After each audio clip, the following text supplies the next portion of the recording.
What's up, Earth's mightiest subscribers? It's Blerd without fear. Welcome back to the channel. Alright, today's video we're going to be talking about New Mutants number 26 by Vita Ayala and Rod Race. And in this video, I'm going to be breaking down exactly why the Phalanx are gunning for Magik in the heart of Limbo, and why we may have just gotten a taste of one of the potential futures that was revealed to Destiny in Immortal X-Men number 3. You can't see me, you Stevie, wondering how I reach more evolutions than Evie, and make it look easy.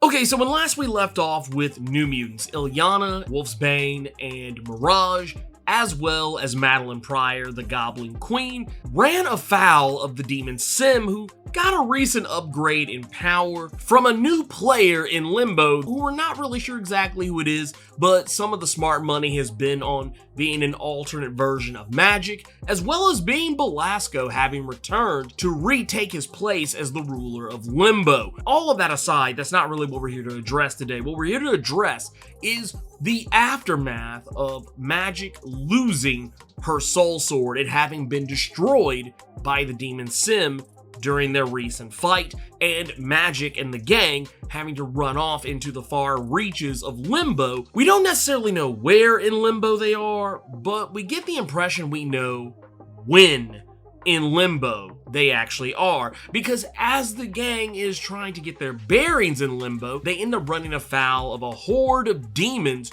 overtaken by the techno-organic virus, often associated with the Phalanx. And when they get to the scene of this conflict, there are two particular characters who we are very familiar with who are fighting the good fight against these Phalanx, and that would be the character of Warlock, who is being wielded by an older version of Magik. I guess so this is the old woman Magik sector of this New Mutants run. Seems like everybody's getting an old man this, an old woman that now. Seems like ever since, and not to say that Wolverine was the first person to do it, hey, here's a comic about an older version of myself. Is not the first. Wolverine was not the first one to do this. But ever since the popularity of that, we've seen this across multiple different imprints. We've even seen it on the DC side of things. We got an old woman Harley series not that long ago, within the last couple of years. And then, of course, Marvel has done other series as well. We've gotten an old man Hawkeye, and I think we even got an old man Star-Lord, but in this case, we're getting old woman Magik. Magik and Warlock are the last two mutants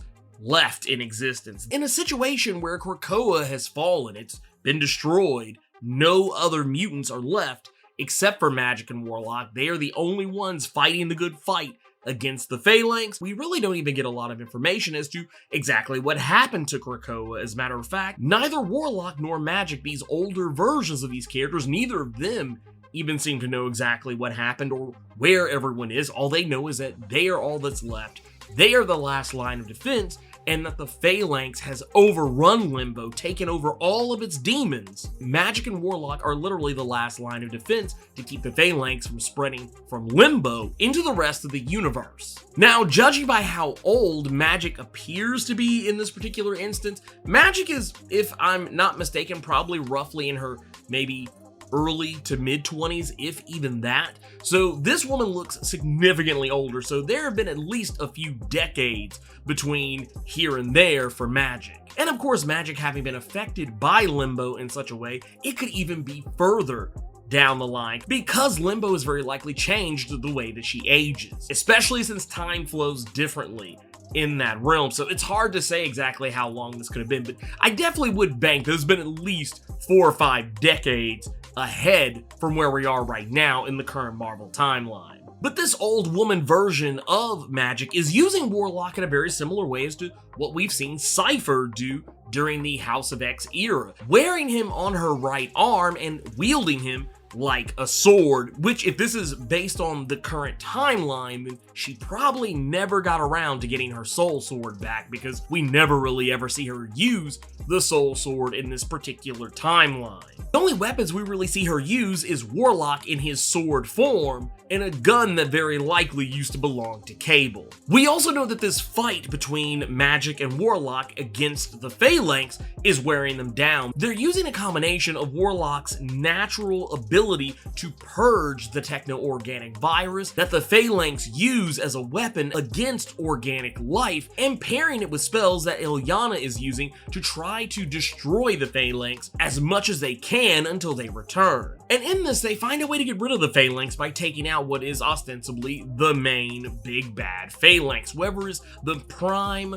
Phalanx in that area, and it just so happens that that particular Phalanx has taken over Sim, and the Phalanx have been defeated in a myriad of different ways in the past, but in this particular case, Magik is using a method that is very similar to what we would normally see in supernatural stories about vampires. You kill the head vampire. Depending on the lore or who is writing the fiction at the time, the rest of the vampires that were created by the head vampire will all turn back to normal. That's kind of the rule set that they're working with here, that if we take out the head Phalanx, the rest of the Phalanx should just die off and everyone will be turned back to normal, and that is about roughly what happens. If you go with Annihilation Conquest, we did see something vaguely similar in that regard when Ultron, who was taken over by the Phalanx, was defeated and pretty much everything kind of worked itself out. The thing that I find of note here is that once Sim has been depossessed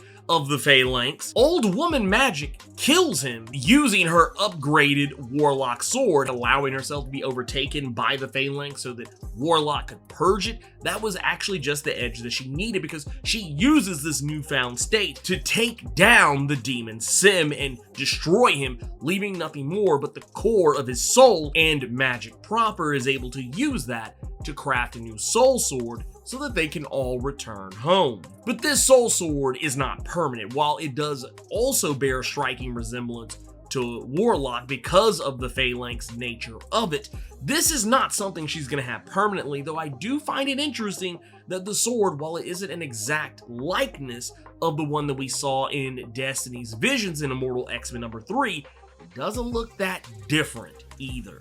Old Woman Magik seems to be of the belief that Ilyana still has some further way to go before she can finally set things right and get her soul sword back. She knows that at some point down the road she is going to wind up having it again, but there's just more that she has to take care of. Now, what those things are, they're very likely going to be in reference to a lot of the stuff that we've seen lately that Magik has been dealing with in her flashbacks back to her time in Limbo. We see that in a later point in this book, one of what they've been kind of doing with the story arc is little epilogues that kind of call back to that time from her younger years in Limbo. And what we really are seeing here is her resolve in trying to figure out how to cure Kitty Pryde of the new monstrous form that she was given during that story arc.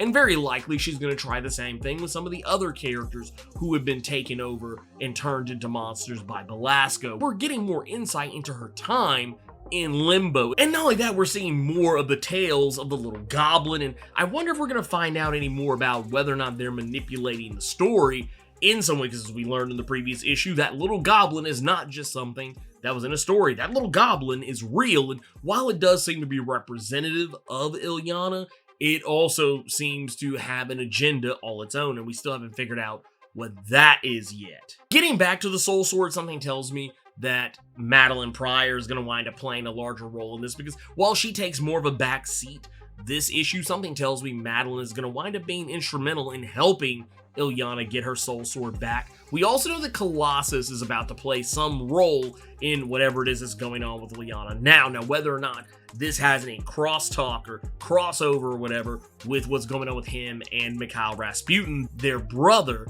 right now Ilyana has no idea that her brother Colossus is working for the enemy as a sleeper agent. All of this would be news to her, and we know that Colossus is looking for her, but we don't really know why he's looking for her. But he's searching high and low, and he's coming up dry. No one has seen Ilyana because, well, she's disappeared. Now, of course, the chronicler has worked it out to where Colossus is starting to learn more about what's happening behind the scenes and the fact that he is being manipulated. Part of me wonders if maybe he's trying to reach out to Illyana for that reason, or is this something that Mikhail Rasputin is putting him up to? But getting back to it, yeah, a lot of what's going on here does kind of resemble the limbic infernality from Immortal X-Men number 3. It's not exactly that, because once again, that was an alternate timeline. When Destiny saw those timelines, and once again, I said, you know, in the video for Immortal X-Men number 3, I'll do a video kind of breaking down how all that stuff kind of works out. But yeah, that is a completely separate timeline that kind of just dead ends and goes nowhere. This seems to kind of be something very similar, but not exactly as major of an event or undertaking as what Destiny saw in that particular vision.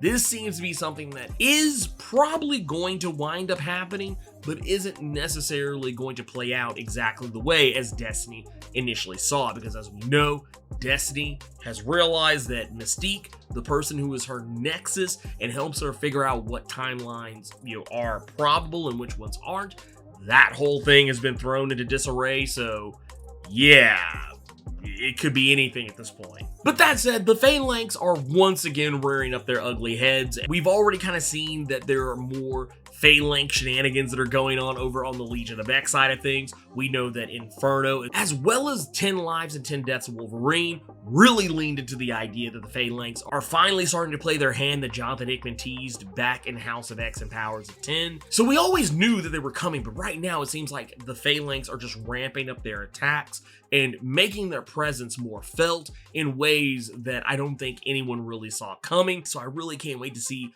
where it all goes from there. I feel like we're going to get something very akin to a Phalanx Covenant style story arc very, very, very soon. But with that said, I hope you guys enjoyed this video, and if you did, make sure you Hulk smash that like button, and make sure to tap subscribe, because I post videos like this throughout the week, breaking down comics and comic book characters, so hit that bell button, that way you don't miss anything. And if you want to learn more about what I was talking about with Immortal X-Men number 3, and all of the different visions that Destiny saw about the potential futures of the X-Men going forward, make sure to check out this video right here where I explain all of it. In the meantime, let me know what you thought about New Mutants number 26. Keep it plus ultra, and sound off in the comments.